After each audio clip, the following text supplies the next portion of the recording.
Kisah Bung Hatta, Bapak Proklamator Republik Indonesia, dan sepatu impiannya.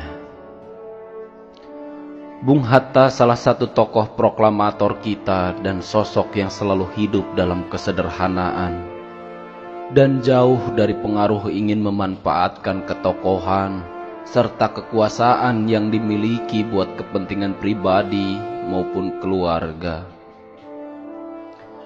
Bahkan beliau sampai bersumpah tidak akan menikah sebelum Indonesia merdeka. Ucapan dan janji ini bukan hanya sekedar pemanis bibir belaka. Pemanis bibir yang disuguhkan kepada rakyat sekali-kali bukan. Akan tetapi, sebagaimana yang telah terjadi dan kita lihat, kita saksikan, bahwa Bung Hatta benar-benar melaksanakan sumpah tersebut. Bung Hatta membuktikan janjinya baru menikah setelah 3 bulan kemerdekaan diproklamirkan. Beliau baru menikah pada usia 43 tahun, tepatnya pada tanggal 18 November 1945. Mas kawin yang diberikan oleh Bung Hatta pada Ibu Rahmi saat itu pun hanya sebuah buku yang berjudul Alam Pikiran Yunani. Buku tersebut adalah karangan beliau sendiri sewaktu ditahan di Banda Neira tahun 1930-an. Pada saat itu Ibu Rahmi masih berusia 19 tahun.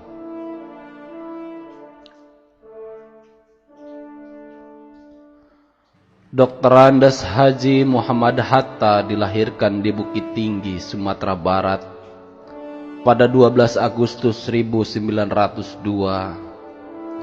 Terlahir dengan nama Muhammad Athar, Bung Hatta juga kita kenal sebagai seorang diplomat, negarawan, bapak koperasi, wakil presiden pertama Republik Indonesia. Sikap beliau yang dikagumi banyak orang adalah sangat sederhana, jujur, santun, hemat. Hidup beliau benar-benar dibaktikan buat kepentingan bangsa dan negara. Penjara sudah tak terhitung kalinya beliau rasakan dalam memperjuangkan bangsa dan negara dari kekuasaan penjajah bersama Soekarno.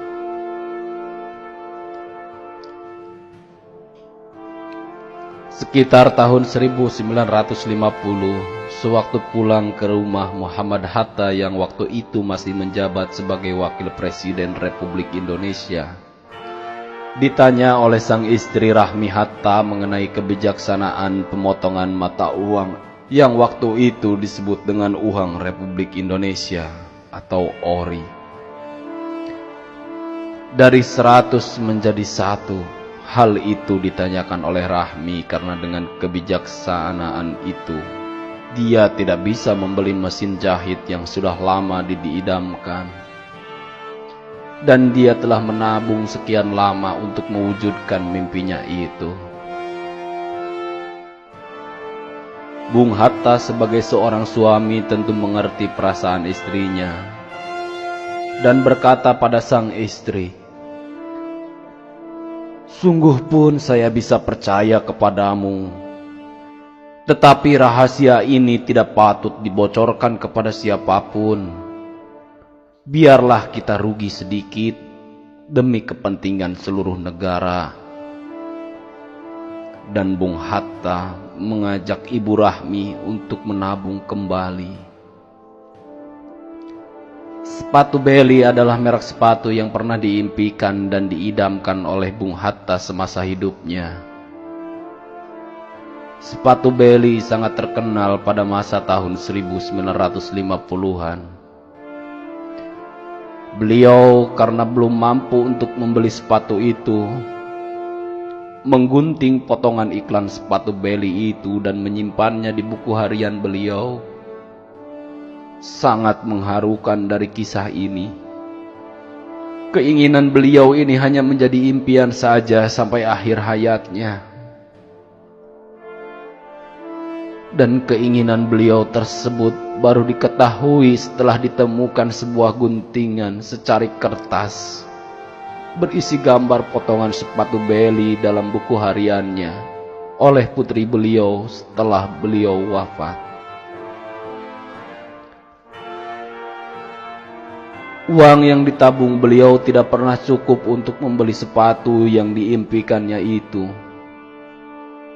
Beliau lebih mementingkan uang itu bagi kebutuhan rumah tangga dan membantu kerabat dan saudara yang lebih membutuhkan bantuan dari hanya sekedar memenuhi keinginan pribadi. Begitulah prinsip hidup beliau. Kalau beliau mau, tentu dengan sangat mudah bisa mendapatkan sepatu beli tersebut dengan kekuasaan dan relasi yang dimiliki, atau tinggal menghubungi diplomat yang bertugas di luar negeri pada saat itu. Karena pada saat itu Bung Hatta masih mempunyai pengaruh besar, tidak hanya di tanah air tapi juga di dunia. Disinilah kita melihat jiwa seorang pemimpin dan tokoh rakyat yang tidak mau memanfaatkan kekuasaan dan wewenang yang dimiliki untuk kepentingan pribadi semata. Beliau merasa malu dan tidak pantas untuk menggunakan kekuasaan untuk kepentingan pribadi. Biarkanlah hidup dengan kekurangan dan kesederhanaan daripada menghinakan diri seperti memanfaatkan kekuasaan dan pengaruh untuk kepentingan pribadi. Kita lihat sekarang ini bagaimana sikap para kebanyakan pemimpin dan anggota dewan kita yang selalu berlomba untuk memperkaya diri, memanfaatkan kekuasaan tanpa malu-malu, berani meminta bagian. Kemana hati dan nurani mereka berani bertindak dengan cara seperti itu? Apakah mereka tidak sadar bagaimana dulu seorang pahlawan dan para pahlawan dan tokoh dan pejuang bangsa ini berjuang dengan mengorbankan darah dan harta dan keluarga mereka, semua hanya demi bangsa dan negara dan rakyat Indonesia, dan meletakkan semua kepentingan hanya untuk bangsa dan negara. Pada tahun 1956, Bung Hatta mengundurkan diri sebagai Wakil Presiden Republik Indonesia karena tidak sepaham dengan pemikiran dan ideologi Bung Karno.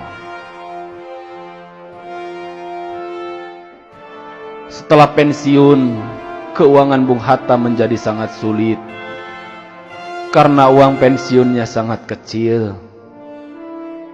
Pernah putri beliau menyarankan agar menaruh sebuah bokor sebagai tempat menaruh uang buat tamu yang datang berkunjung ke rumah.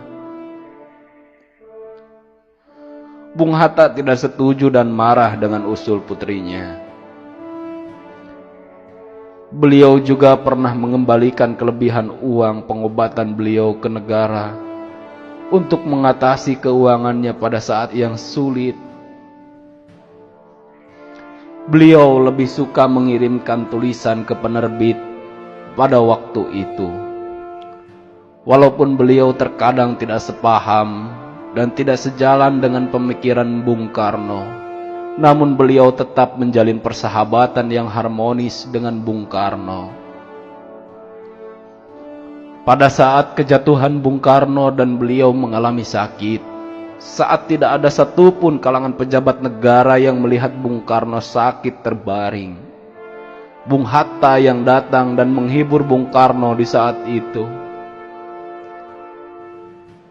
Sikap seperti beliau ini sangat jarang atau tidak pernah kita lihat sekarang ini dalam kehidupan zaman sekarang yang lebih memuja hedonisme.